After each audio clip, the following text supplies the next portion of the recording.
And there we go. Hey everybody, it's Ryan Hoffman here at Wholesale Capital, and I wanted to make a quick video. What does my lender really need when he's requesting documents? Now, a lot of times people say stuff like, "Hey, I gave you this, you shouldn't need that," or I gave you this should be enough."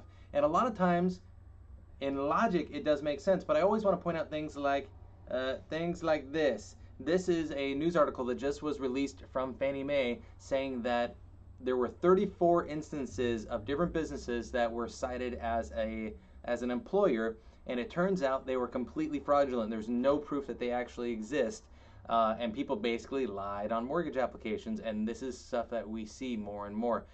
There's other news articles talking about fake rent rolls, fake tenants, all these different things that just happen to come up all the time. But also had clients recently who gave me tax returns, and then when we told them, okay, cool, sign this piece of paper here, this is what we send to the IRS to verify your tax returns, and all of a sudden their story changes. So that being said, there's reasons why that we always have to go through, and why your lender always has to verify this information. Remember, there's three things we have to verify: your income, your credit history, and your assets. Make sure the assets are not being, basically a cup game where you're saying, I've got money here, and then they transfer money over. They're like, oh, look, I've got money here too. No, you have this much money, you're just moving it back and forth. Or they say that this money was a gift, and really they took out a private loan and made it look like it was a gift. Or your income, we say, hey, your income is this, but they're just really hiding stuff like fake jobs, for example.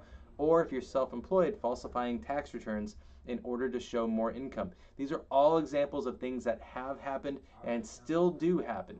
Now, the industry has gotten way better about verifying everything, so now things like a real estate market collapse is not very likely right now, because the industry has done so much to verify that if you have a mortgage now, you've proven beyond a shadow of a doubt that you have the ability to make that payment.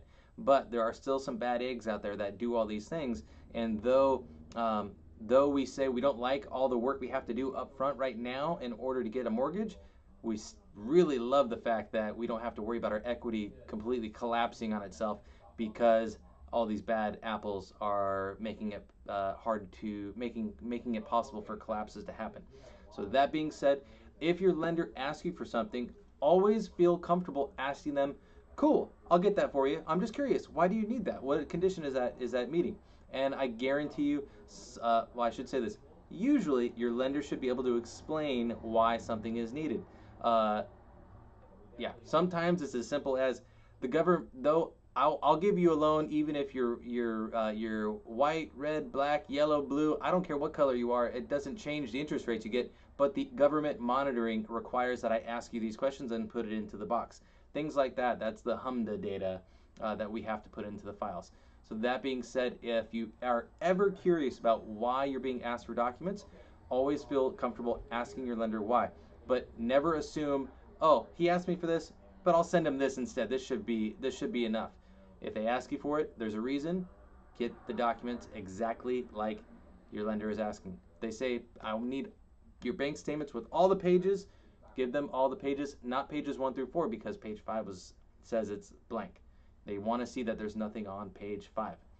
All right, that's it for today. Hope you guys have a great weekend. If there's anything you need to get pre-approved to buy a house or to refinance a home. If you're a realtor and you have a client who is interested in getting pre-approved, let me know. I'll be happy to work with you. This is Ryan Hoffman, Wholesale Capital Corporation, 951-312-8650. You guys have a great day.